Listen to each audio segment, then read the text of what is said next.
From the Times and the Sunday Times, this is The Story. I'm Manveen Rana.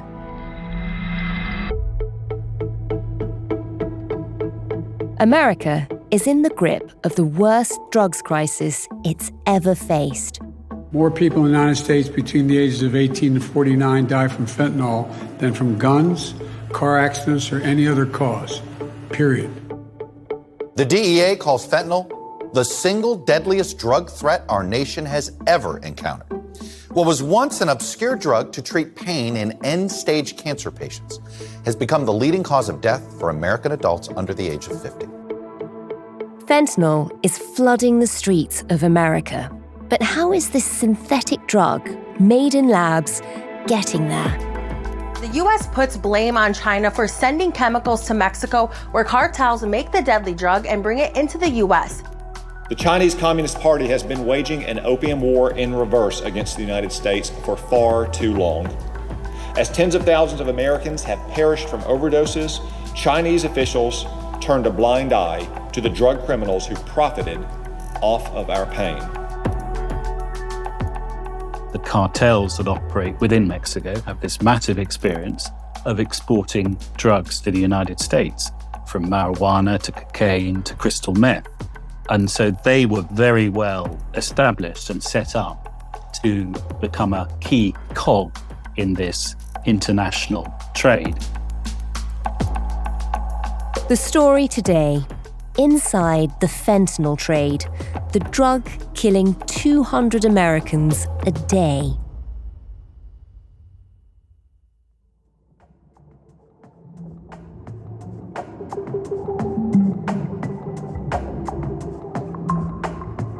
To find out how this deadly drug is pouring into America, the Sunday Times sent two of our foreign correspondents on the trail of fentanyl. I'm Kieran Southern, the West Coast correspondent. I'm Stephen Gibbs, and I cover Latin America and the Caribbean. And Kieran, you're talking to us from LA. You recently visited a part of LA known as Skid Row. Now, this is something I sort of feel like I've heard over the years almost as an expression without realising it was a physical thing. Just tell us a bit about it. Where is it? And how did it get its name? What is it like?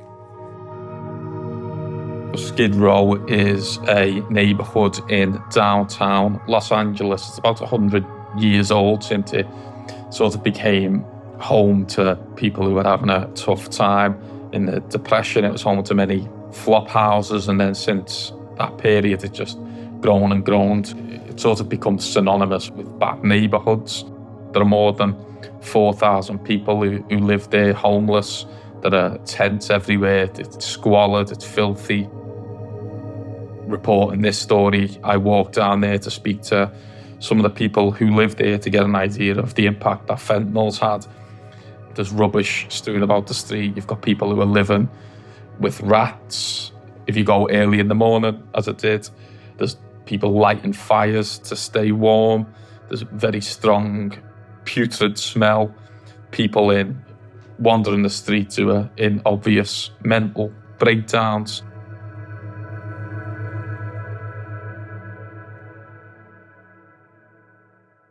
It sounds horrific. And you went to sort of see the impact of fentanyl there. Just give us a sense. How many of the people you encountered were on fentanyl, and how did it affect them? You see scores of the hundreds, if not thousands of people I saw, and it affects people in different ways. There was a guy sat on a bench at a bus stop, and he had a pipe, and he was a big guy, overweight, and he was dressed in sort of, I hesitate to use the term, but normal clothes. He didn't look like those around him, but he was quite openly smoking. I asked him what it was, and I said, "Is that fentanyl?" And he said, "Yes, you seem quite with it, but I've encountered that before in other cities." Whereas for other people who perhaps have done too much or the tolerance isn't quite as high, it leaves them like zombies. And as I was walking around, you see people standing there, hunched over, swaying, unconscious. You can't speak to them. Other people passed out in the street. There's the constant stream of ambulances dealing with overdoses. And the people I spoke to everyone inevitably knew someone who died of a fentanyl overdose in the last 2 years. That's awful. And from the people you spoke to, I mean, what did they say about the experience of taking fentanyl? They describe it as euphoric, which is quite difficult to marry up to the image of when you see them on it and they're basically not there. You know, they are like zombies. But to hear them describe it, it's a euphoric feeling, hence why they sacrifice everything to chase it. But I've also spoken to people who are so addicted that the withdrawals from the drug are just so severe that they need it to feel normal. So they're trapped in this vicious circle. If they stop it, they're in unbearable pain and mental anguish, and it's slowly killing them. And tell us about Nicole Cossio. Bumped into Nicole while I was down on Skid Row. She actually began talking to me. She said she felt unsafe. She said that people were following her. I think she was in her mid-40s. She had a shaven head. She was stick thin. She told me that she'd been awake for days, high on crystal meth. Wow. She was obviously in a paranoid state. But she'd done fentanyl before. She said it killed so many of her friends. But she doesn't do it anymore. She said it scares her because she's seen it kill that many people. And I thought it was interesting that even in her state, you know, being awake for days on crystal meth in this paranoid state, but she was still so wary of fentanyl, having overdosed before. And Kieran, you talked about the squalor, and clearly, you know, there was a lot of that on Skid Row. But this is a problem that seems to have percolated through every bit of society. I mean, tell us about some of the families you've been talking to. Yeah, I think that's the unique and dangerous thing about fentanyl, is that it doesn't spare anyone. Many celebrities have died through fentanyl, most notably Prince. I think that was one of the first instances where everyone first heard of this strange drug that's 50 times more potent than heroin. But I spoke to the Leopolds, Michelle and Jeff, whose son Trevor was 18 when he died of a fentanyl overdose. Now, the Leopolds are a very upper middle class family. They live in Marin County, one of the richest counties in America. It's just over the Golden Gate Bridge from San Francisco. Just a really idyllic place, beautiful place to live and raise a family. The Leopolds, they own hardware stores, very well off, just a sort of picture book American family. But Trevor, he was a sort of a troubled teen. He experimented with marijuana, became addicted to that. But his parents thought he turned a corner.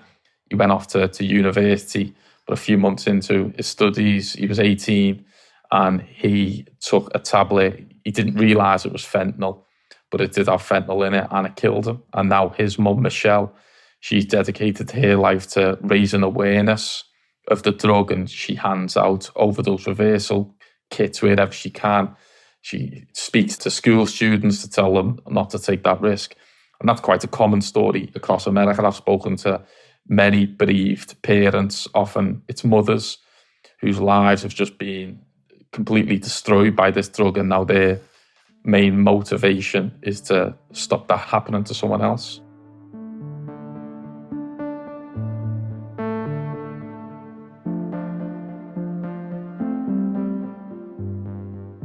I mean, the situation in America just sounds horrific, unlike anything we've experienced here, thankfully. But stepping back, Stephen, give us a sense, you know, where has this problem come from? What is fentanyl? How did it come about?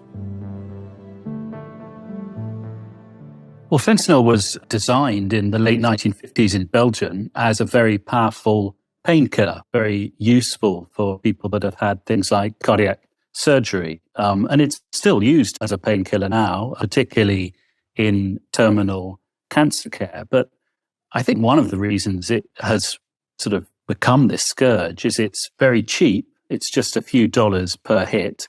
It's very potent, and it's very addictive.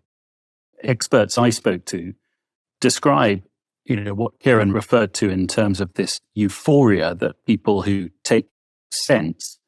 But alongside that, there's this trick it plays on the brain where the brain sort of says, we need more of this or we're going to die. So you have this extraordinary craving for this cheap opiate that's so easily smuggled and so easily available.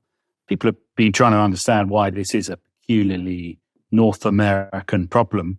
One explanation might be the sort of prescription drug policy that for decades people have been prescribed opiates as painkillers.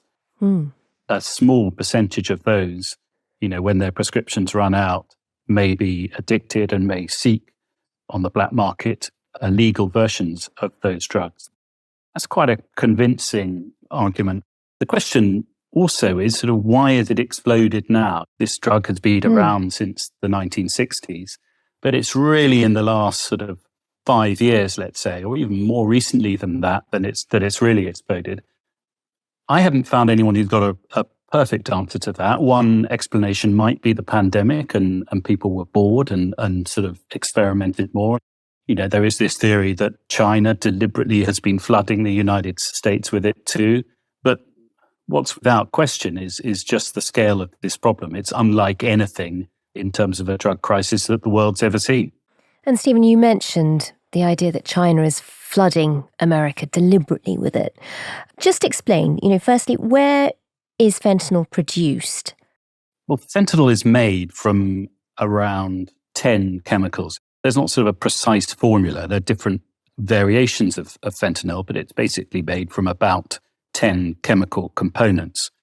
Where do you find those chemicals? Well, the answer is China. China is the world's biggest producer of all chemicals. If you're a legitimate paint maker, for example, and you need to find the ingredients for your paint, you go to China, probably. And it's the same if you're a drug manufacturer. Where is it produced?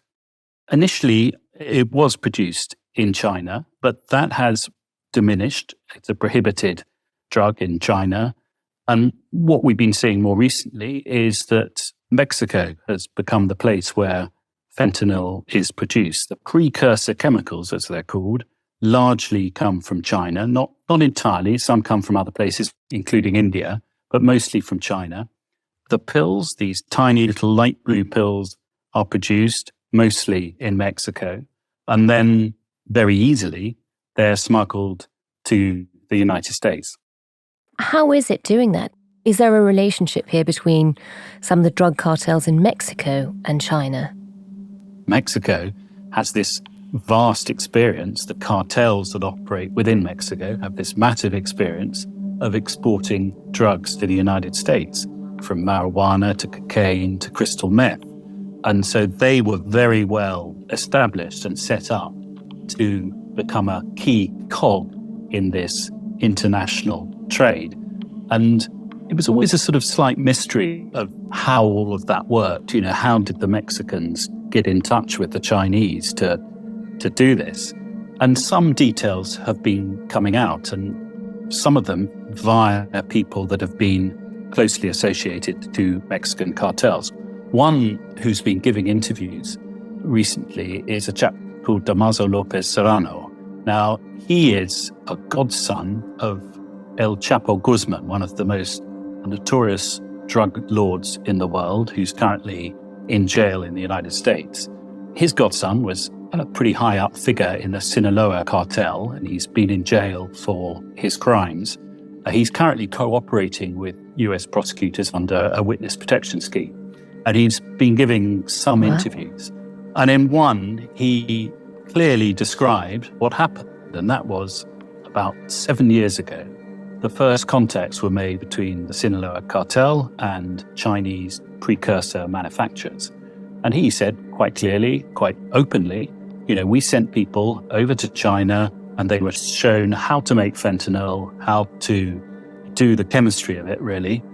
And one of the most striking things he said was when they sort of cracked the code, when they worked out how to do this with the help of Chinese advisors, I'm not saying government advisors, I'm saying Chinese drug manufacturers, they then began to manufacture fentanyl in Mexico.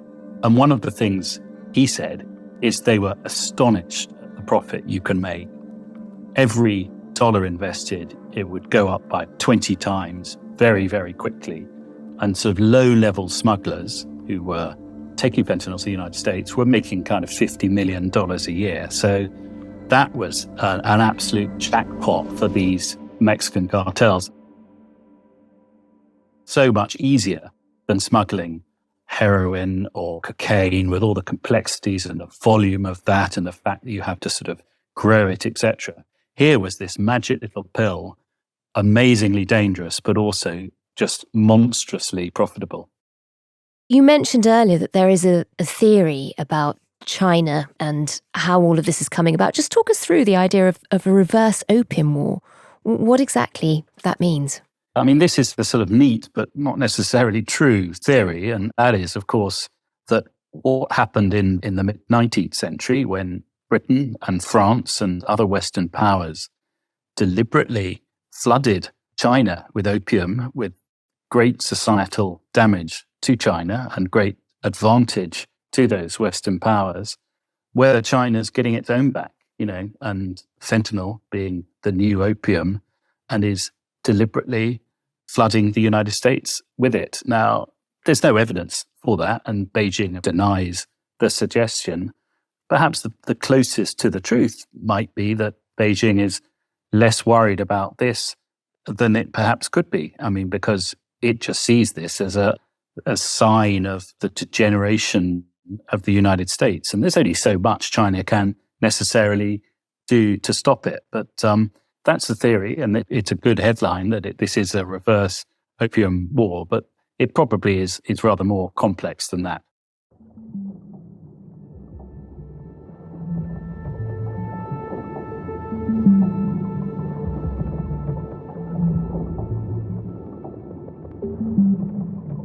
Stephen, you were telling us about how these chemicals begin life in China and then arrive in Mexico. You've been down to sort of follow this route. Just tell us a bit about what it's like around the ports where these drugs are coming in. Well, I went to Manzanillo, which is a Pacific port in Mexico, and till relatively recently, it was quite a small port. In fact, in the 1970s, there was barely any port at all there. Manzanillo was much more famous as being a place where the jet set used to go. But what we've seen since then, and there's a clear reason for this, and that is the rise of China, is this Pacific-facing port of Manzanillo has suddenly sort of exploded in size. So there's this beach town, and just next to it is one of the biggest ports in the world that is handling 3 million sea containers every day, and sort of overshadows this, what was once a sort of pretty little beach resort. And of course, amongst that are these precursor chemicals. And I should point out, of course, one of the real problems, anyone trying to sort of stop all this from happening, is a lot of those precursor chemicals are legitimate chemicals. They're used for things like bleaching agents. So these are the chemicals that go into producing fentanyl, but on their own are perfectly legal. Exactly. And so one of the ways that the smugglers have been getting them in is by setting up the sort of front companies called, I'm inventing this, but for example, the Mexico Pharmaceutical Company based in Mexico City, and it will legally import all these components in the jigsaw that later they put together and produce this potent drug. So that's one of the problems. And the other problem is just the scale of trade that's happening in Manzanillo. As I said, you've got 3 million containers coming in every year.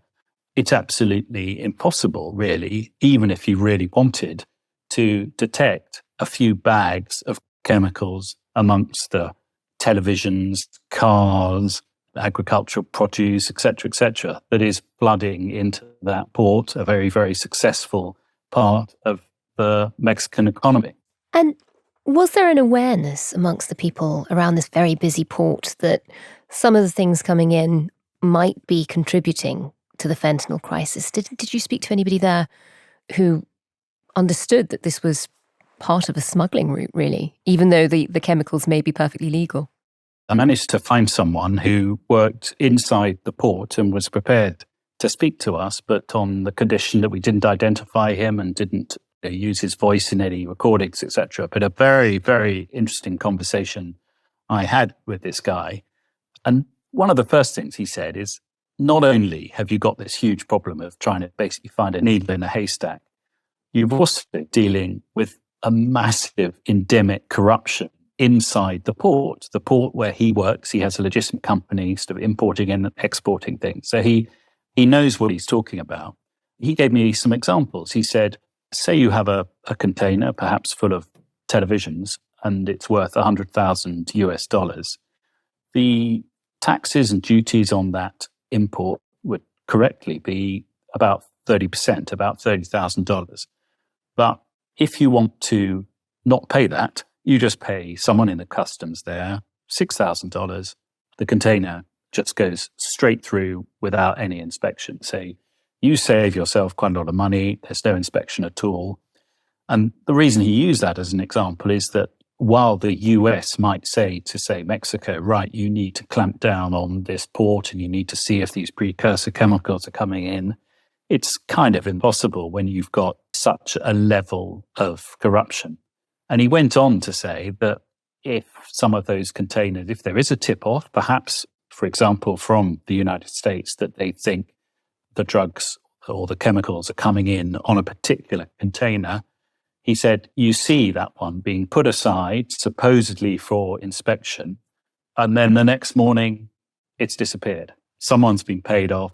The cranes move in the night, he said, Wow. And it's been cleared. So he was really saying that despite the promises of the Mexican government, it's really, really difficult.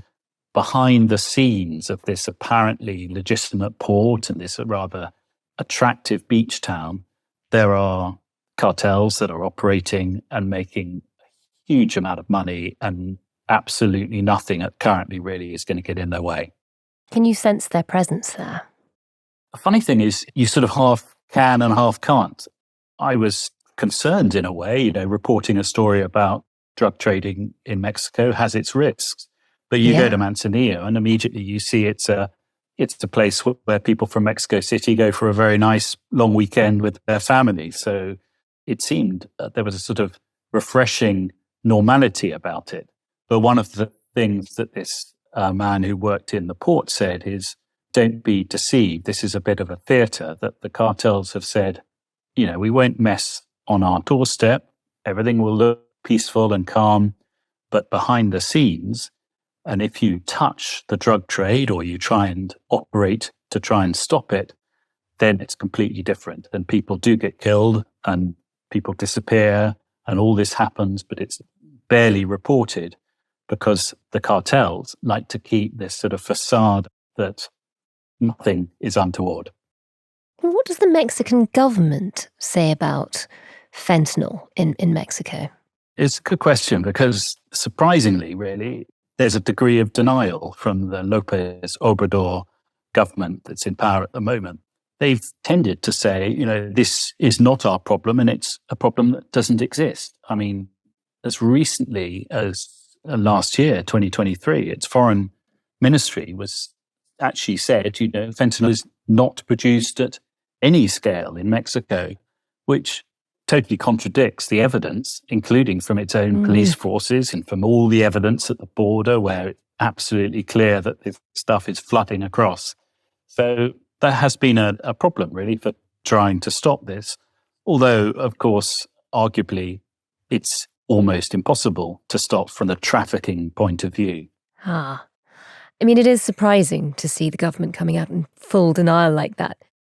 Kieran, that's certainly not been your experience of fentanyl production in Mexico. Tell us a bit about what you've seen. Yeah, I was in Tijuana, where I was taken by the state police of Baja California to busted fentanyl labs and hideaways for the drug just across the border. Tijuana obviously is on the US border with San Diego, and that's sort of a double-edged sword. I mean, it brings a lot of wealth into the city, but also it makes it a hub of the drugs trade, which brings everything that you would expect as a sky-high homicide rate in Tijuana. A lot of crime, journalists there live in fear. Even the police don't feel safe. But the laboratory I was taken to was only about 30 minutes or so from the border. and the quantity of fentanyl that it was able to pump out, just vast amounts of the drugs that can then be put in the back of a car and taken over the border. And it really does challenge the Mexican government's assertion that there is no fentanyl production on any meaningful scale when you've got these nondescript houses that are being used as drug factories that are pumping out the drugs that are then taken across the border and have such a terrible impact on American cities.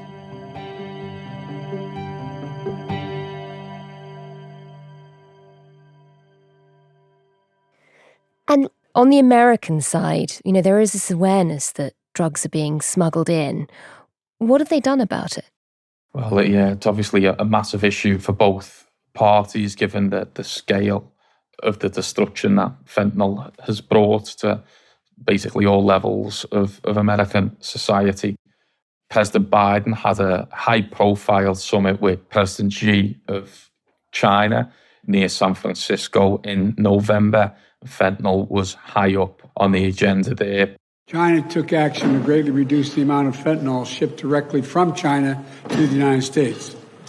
But in the years since that time, the challenge has evolved from finished fentanyl to fentanyl chemical ingredients and pill presses, which are being shipped without control.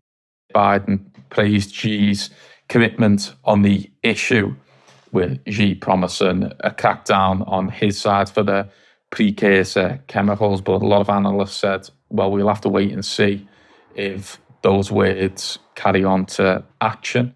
On the legal side of things, prosecutors across America have begun charging fentanyl dealers with homicide in an attempt to stop the problem at that level.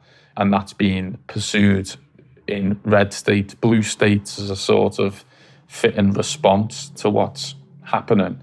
The prosecutor's saying, well, if dealers think that they can end up doing 30 years in prison for manslaughter for selling these drugs, perhaps it will make them think twice. America's also beefed up security on the border. Fentanyl is so easily transported and so small and can be fit into basically any vehicle that it's very difficult to catch it as it comes through the border. And Kieran, you've looked at this story for a while now. You've looked at sort of how it's making its way into America. You've looked at the effect it's having. As somebody who lives in LA at the moment, would you say this is a problem America can grapple with? That, is there any way this gets any better anytime soon? Well, there are signs that it's starting to plateau. The last couple of years, the number of fentanyl deaths has held steady in the mid-70,000s. I think the figure is, which is still astronomically high, but at least it's not rising at the same rate that it was during the pandemic. Experts I've spoken to have said we've just got to learn to live with this drug now. It's not a very hopeful outlook, with the sort of best that you can hope for that the problem doesn't get anywhere. So perhaps you begin to tackle it slowly, year by year. But I certainly don't think there's going to be any miracle cure. Obviously we've got an election later this year. Both President Biden and former President Trump have promised action on this at varying times. But the fact that you can smuggle in such huge quantities of fentanyl quite easily, and the fact that there's a huge appetite for it in America, I don't think we're going to meaningfully see the number of overdose deaths dive anytime soon. And Stephen, just finally, we don't know whether the theory about a reverse opium war is correct, but is there something to it in terms of the effect it's having on America? If this was a deliberate attempt to try and hollow out American society, is it working? This is a very, very serious crisis, that is affecting all levels of society. I think there was a survey that said that 40% of Americans know someone who has been killed by fentanyl. That has a pretty serious effect on a society, and whatever the prime mover behind it was. Chinese government, of course, says this is nonsense. The original opium war was a real thing, but to to try and claim that they're doing a reverse version is, according to Beijing, preposterous. But as your question pointed to, whatever the reason behind this is really destructive for a society. And that's why the politicians are talking about it. But because of the nature of the problem, it's really difficult for anyone to solve it.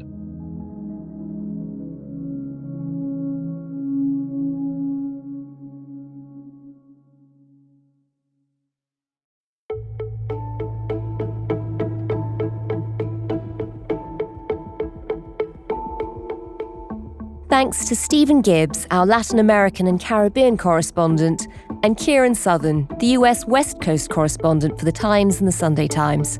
And you can read Stephen and Kieran's detailed report on the fentanyl trade online with a subscription. The producer today was Edward Drummond. The executive producer was Kate Ford, and sound design and theme tune were by Mao Lassetto. We've looked into China's role in the fentanyl crisis before and whether the flow of drugs into America is state-sanctioned. Is this actually a reverse opium war? The episode featured the Times diplomatic editor Roger Boys, and we've put a link to it in the description notes of this podcast. And if you want to have a listen back, here's a little taster. What makes it interesting in this case, is the absolute criminal element of the fentanyl market, and this struggle to make it morally just to avenge the horrible things that have been done to Chinese over the years. If you can, please do leave us a review wherever you get your podcasts. Thanks for listening. We'll be back tomorrow with a look at the debate around assisted dying. What can we learn from Canada, where it's been legal for 8 years? Do listen in.